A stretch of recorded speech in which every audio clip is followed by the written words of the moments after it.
आत्मनिर्भर हो, सब कुछ तो आप हमारा ले रहे हैं, हम क्या किस पे निर्भर हो? मतलब आत्मनिर्भर का मतलब क्या है? हम क्यों देते हैं टैक्स इनको, ताकि मतलब ये हम लोग को बोले कि तुम आत्मनिर्भर हो जाओ, तो ये लोग क्या मूर्ति बनाने के लिए हैं? आपका कोशिश है कि हम लोग उनको और अमीर बनाते, जो अंबानी जो ऑलरेडी इतने अमीर है, कोरोना में वो इतना अमीर हो गया भाई साहब, वो 10 मतलब दुनिया के सबसे अमीर लोगों में चला गया। कैसे रोजगार देंगे आप? सब आपके पास कुछ है थोड़ी कि आप रोजगार देंगे, आप सब कुछ तो बेच रहे हैं, कहाँ रोजगार देंगे? उन्होंने कौन सी ऐसा काम किया है कि हम भरोसा करें? मतलब उन्होंने आज तक कौन सी ऐसी चीज़ है जो ठीक करी है कि हम उन पर भरोसा करें? चीन पाकिस्तान के साथ कुछ भी गेम खेलते रहे, वो आपकी मर्जी है।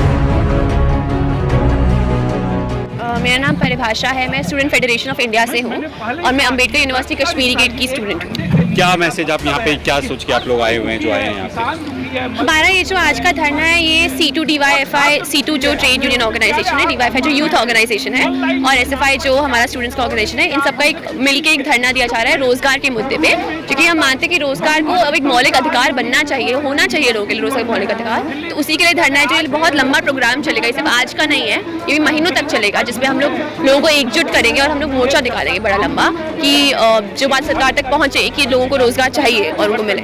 क्या लग रहा है सरकार रोजगार नहीं दे पा रही है, जो आप लोग यहाँ मांग कर? उनके लिए रोजगार मुद्दा है ही नहीं। मतलब आप हर रोज एक नई चीज को प्राइवेटाइज कर रहे हैं, आप बैंक बेच रहे हैं, आप रेलवे बेच रहे हैं, आप रोज कुछ कुछ प्राइवेटाइज कर रहे हैं, तो फिर आप कहाँ से रोजगार देंगे? मतलब पॉसिबल ही नहीं है। जो रोजगार मिल भी रहा है प्राइवेट सेक्टर में, जो मतलब मिल नहीं रहा है, पहले तो जॉब लॉस हो चुका है, जो मिल रहा है तो कॉन्ट्रैक्चुअल है, मतलब कोई जॉब सिक्योरिटी नहीं है। तो मतलब आप कैसे लोगों को क्या दे रहे हैं? मतलब जो जिंदगी दे रहे हैं आप लोगों को, वो इतनी खराब जिंदगी है। 10,000 के लिए 8,000 के लोग कैसे काम करेंगे?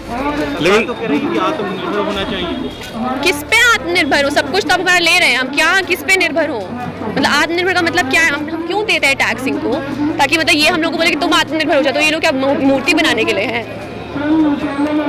तो ये जो नीति है, ये लगता है कि स्टूडेंट के खिलाफ आत्मनिर्भर की जो नीति है। हाँ, क्योंकि सरकार अपनी रिस्पॉन्सिबिलिटी छोड़ रही है। मतलब उनका काम है रोजगार प्रोवाइड करना, उनका काम है कि वो लोग लोगों को सिक्योर रोजगार प्रोवाइड करें, जो वो नहीं कर रहे हैं, तो मतलब अपनी रिस्पॉन्सिबिलिटी छोड़ना ही होगा। तो ये बोलना होगा कि देखो हम तुम्हारे पैसे ऐसे सब ले रहे हैं और हम यहाँ पे सरकार है, तुमने हमें चुना है, पर हम कुछ काम नहीं करेंगे, तुम लोग आत्मनिर्भर हो जाओ, हम बस बैठ के आराम करेंगे। क्यों भाई?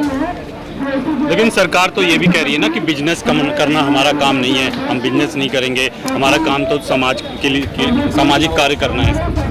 अरे सर, नौकरियां देना तो आपका काम है। जो आपकी सारी कंपनीज हैं, मतलब इतने सारे करोड़ों लोग जहाँ काम कर रहे हैं अभी, उन सबकी नौकरियां कहाँ जाएंगी? सब लोग थोड़ी ना बिजनेस करेंगे, और बिजनेस के लिए पैसा कहाँ से आएगा? मतलब आप देश के लोगों को देख रहे हैं, मतलब देश में जो लोग रहते हैं वो इतने गरीब है कि उनकी दिन की कमाई कई लोगों की 100 रुपये भी नहीं होती है। आप एक्सपेक्ट करते हैं कि वो बिजनेस करेंगे? मोदी जी कह रहे हैं कि आत्मनिर्भर बनिए, तो क्या युवा आत्मनिर्भर नहीं देश में? आत्मनिर्भर क्या सर? मतलब आत्मनिर्भर बनना, आपने रिस्पॉन्सिबिलिटी दे दी है लोगों को कि मतलब आप जो करना आप करिए, कैसे करेंगे जब आपके पास रिसोर्सेज ही नहीं है? तो और सरकार का काम है नौकरी प्रोवाइड करना, वो क्यों नहीं कर रही है? मतलब इतना काफी नहीं है कि प्रधानमंत्री आए और कहे कि आत्मनिर्भर बनिए, इतना काफी नहीं है युवाओं के लिए? आप बताइए, इतना काफी नहीं है? हम तो सवाल कर रहे हैं, कहाँ काफी है सर? मतलब क्यों फिर वो प्रधानमंत्री क्यों है? देश के मूर्ति बनाने के लिए प्रधानमंत्री? क्या सबको रोजगार दिया जा सकता है? जो एक आम समर्थक मोदी जी का कहता है कि मोदी जी क्या सबको रोजगार देंगे, इतनी बड़ी आबादी है। हम तो बोलते हैं सर कि हम देंगे, मतलब हमें लगता है कि बहुत सारी पार्टियां हैं, जैसे आपकी जो लेफ्ट की पार्टियां हैं, जो रोजगार का वादा करती हैं, जो देती है रोजगार, मतलब आपके देश में मतलब अभी जो बिल्कुल रोजगार नहीं, वो इसलिए नहीं कि आप हर जगह प्राइवेटाइजेशन ला रहे हैं और आपको फर्क नहीं पड़ता कि लोग मरे। मतलब कोरोना में इतने मजदूर लोग क्यों मरे चलते चलते? क्योंकि किसको फर्क ही नहीं पड़ा सरकार में, नहीं तो मरने का कोई सवाल ही नहीं था ना। मतलब तो हम तो ये मानते हैं कि मुद्दा ही नहीं है रोजगार, और रोजगार मिल सकता है सबको। मतलब आप कोशिश तो कीजिए। आपका कोशिश है कि हम लोग उनको और अमीर बनाते, जो अंबानी जो ऑलरेडी इतने अमीर है, कोरोना में वो इतना अमीर हो गया भाई साहब, वो 10 मतलब दुनिया के सबसे अमीर लोगों में चला गया। तो मतलब आपका पर्पस ही वही है प्रधानमंत्री बनेगा, तो आप कैसे करेंगे फिर? मोदी जी तो ये भी अभी बंगाल में कह रहे हैं कि हम रोजगार देंगे, तो कैसे देंगे अगर आप? लॉजिकल ही नहीं है सर वो तो। मतलब आप कैसे रोजगार देंगे? आप सब आपके पास कुछ है थोड़ी कि आप रोजगार देंगे, आप सब कुछ तो बेच रहे हैं, कहाँ रोजगार देंगे? और जो रोजगार आप देते भी हैं प्राइवेट कंपनीज में, मतलब कोई जॉब सिक्योरिटी नहीं है, धेले भर का जॉब सिक्योरिटी नहीं है। आपको आज निकाल दिया, कल रख लिया, यही सब करते हैं। आपको चोट लग गई फैक्ट्री में, तो किसी को धेले भर का फर्क नहीं पड़ता कि आपको चोट लग गई है। वो बोलेंगे हमारे तो काम ही नहीं करते थे कभी, कोई रिकॉर्ड ही नहीं है। हर जगह कॉन्ट्रैक्चुअलाइजेशन हो रहा है। देश के प्रधानमंत्री की बात पे आपको भरोसा क्यों नहीं हो रहा? सर, उन्होंने कौन सी ऐसा काम किया है कि हम भरोसा करें? मतलब उन्होंने आज तक कौन सी ऐसी चीज़ है जो ठीक करी है कि हम उन पर भरोसा करें? पहले आप करके तो दिखाइए, कुछ लोगों पे भरोसा करें। मोदी जी के जो मानने वाले कहते हैं, या उनके जो फैंस हैं, वो कहते हैं कि 18 घंटे काम करते हैं, आप लोग आंदोलन जीवी हैं, आप हर हाल में आंदोलन करते हैं, अच्छा होगा तो भी आंदोलन करेंगे, बुरा होगा तो भी आंदोलन करेंगे। मतलब 18 घंटे काम कर रहे हैं और आप लोग आंदोलन का आंदोलन कर रहे हैं। उनका काम, पहली बात तो देश के प्रधानमंत्री का काम है काम करना। अब वो एक भी काम सही नहीं कर रहे हैं, वो कोई बात नहीं करता है, मतलब क्या करते हैं वो 18 घंटे हमें नहीं पता है, क्योंकि एक भी काम तो कर नहीं रहे लोगों के लिए। दूसरी बात वो कहते हैं आंदोलन जीवी, अरे देश आज़ाद आंदोलन जीवियों से हुआ था। मतलब वो जो बैठे हैं अपने कमरे में, मतलब बैठ के एकदम तैश में आके बैठे हैं, वो कैसे बैठे हैं? क्योंकि आज़ाद जो लोगों ने आंदोलन किए हैं भारत की आज़ादी के लिए, इसलिए वो आज़ादी में बैठे हैं। बीजेपी के लोग खुद तो इमरजेंसी और आंदोलन करके निकले हैं, क्या बात कर रहे हैं? मतलब इनको सब नए नए वर्ड निकालने और वो कुछ काम नहीं है। तो नए वर्ड्स की तरफ क्या जो युवा है वो उनको लुभावने की कोशिश है, मतलब उनका तो काम यही है ना, कि जो आरएसएस जो काम करते हैं, बीजेपी जो काम करते हैं, उनका आईटी सेल में वो लोग उन्होंने लोग बैठा रहे हैं इसी काम के लिए। तो ये यही सब इसी का काम है। पर हमें लगता है कि इवेंचुअली जो लोगों के मुद्दे, मतलब शब्दों से तो अपना पेट नहीं भर सकते ना सर, और मतलब अमीर लोग भर लेते होंगे। मैं जानती हूँ हमारे गांव में, आसपास के गांव में लोग नहीं भर सकते हैं। मतलब इतनी दूर दूर लोग बैठे हैं मध्य प्रदेश में, वादियों में कैसे पेट भरेंगे अगर आपके पास काम नहीं है तो? आप इतनी जो है मुद्दे गिना दे रहे हैं कि इतने मुद्दे देश भर में हैं, लेकिन एक के बाद एक भारतीय जनता पार्टी चुनाव जीत रही है। तो क्या है आखिर, अगर मुद्दे वाकई हैं तो ये हकीकत क्या है? मुद्दों की हकीकत तो चुनाव से तय की जाती है ना, कि सरकार कामयाब है, सरकार नाकामयाब है। सर हम तो ये मानते हैं कि मुद्दों की हकीकत, मतलब एक पहली बात तो ये होती है कि किसी भी डेमोक्रेसी में जिन लोगों के पास पैसा होता है ज़्यादातर वही चुनाव लड़ते हैं, एक्सेप्ट कुछ पार्टियों में जहाँ पे अपनी वर्किंग क्लास लोग चुनाव लड़ते हैं। कई जगह पे तो ऑप्शन ही नहीं है लोगों के पास, मतलब कितना पैसा है बीजेपी देश, मतलब दुनिया की सबसे अमीरों पार्टियों में आती है बीजेपी।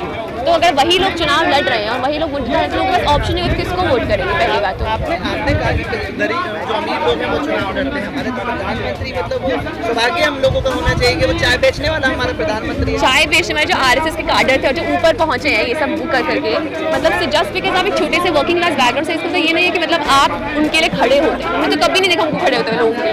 किसान मर रहे हैं वहाँ पे, उनको किसी लेवल का फर्क नहीं पड़ा। तो मतलब अगर आप ऊपर पहुंच भी गए तो क्या आपका सपोर्ट था, आपके काडर का, आपके संघ परिवार का सपोर्ट था, जो आप ऊपर पहुंच गए, तो फिर आपने काम क्या किया वहाँ पे? तो हम तो ये मानते हैं सर। आपने कहा कि किसान प्रोटेस्ट कर रहे हैं, प्रधानमंत्री कह रहे हैं कि किसान तुमसे एक फोन कॉल की दूरी पर है सिर्फ। फोन कॉल की दूरी पे है सिर्फ, सुलझा लेना मुद्दा, फिर ले लें वहाँ पर ऐसा फोन कॉल की दूरी पर, तो क्यों मर रहे हैं किसान?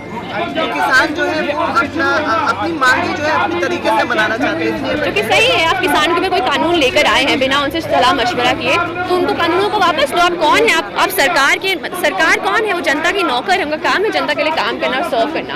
कोई तोप नहीं है उनके ऊपर बैठी हुई कि हम लोग कानून बनाने तुम मानू करके। अच्छा, एक आखिरी सवाल, देश 2014 में युवाओं की तरफ देख रहा था और युवाओं ने मोदी सरकार को बड़ी बहुमत के साथ चुना। अब की बार बहुत हुआ बेरोजगारी का बार, अब की बार मोदी सरकार। आज का युवा मोदी सरकार को कहाँ देखता है, कितने नंबर आउट ऑफ 10? सर हम तो 0 नंबर देते हैं उनको, क्योंकि उन्होंने एक भी नंबर का काम नहीं किया है। मतलब बेरोजगारी हटाने की बजाय उन्होंने तो बेरोजगारी और ला दी है, इतनी बढ़ा दी कि मतलब हमें लगता है कि मतलब कितने करोड़ों लोग हैं जो बेरोजगार हो गए हैं सर। तो मतलब हमें लगता है कि मोदी सरकार ने has genuinely disappointed people who voted for them, और हमें लगता है कि ऐसी सरकार जिसको फर्क ही नहीं पड़ता, जो अमीरों की सरकार है, वो क्या काम करेगी? लेकिन मोदी जी का जो समर्थक है वो तो कहता है कि देश में काम हो रहा है, चीन पे काम हो रहा है, पाकिस्तान पे काम हो रहा है, धारा 370 पे काम हो रहा है, तो वो तो कह रहा है ना काम हो रहा है, आप कह रहे हैं 0 नंबर। सही, तो भटकाने के मुद्दे हैं ना। मतलब आप जो भी लोग जाके लड़ते हैं बॉर्डर पे, या जो भी लोग मतलब जो आपके नॉर्मल सैनिक सेवक लोग हैं जो आर्मी वेव्स में, आप उनसे पूछिए। मतलब कोई वहाँ वॉर के लिए तैयार ऐसे नहीं बैठे कि आज वॉर कर लेंगे, कल वॉर करेंगे। जो लोग अपने कंप्यूटर के पीछे बैठे हैं, जिन्हें लगता है वॉर सब आसान है, पाकिस्तान में जाके मार दिया, चाइना में जाके मार दिया, ये सब बकवास करने की बातें होती हैं सर। ये कोई काम थोड़ी ना है। मतलब मैं बैठ के आज बोल दूँ कि हमने वहाँ पे लड़ाई कर ली, अब किसको कौन वेरीफाई करेगा? मतलब ये कुछ काम नहीं है सर। काम आपका देश के लोगों के लिए काम करना। चीन पाकिस्तान के साथ कुछ भी गेम खेलते रहे, वो आपकी मर्जी है। जो आप मतलब उसको तो वहाँ पे आप खराब ही काम कर रहे हैं।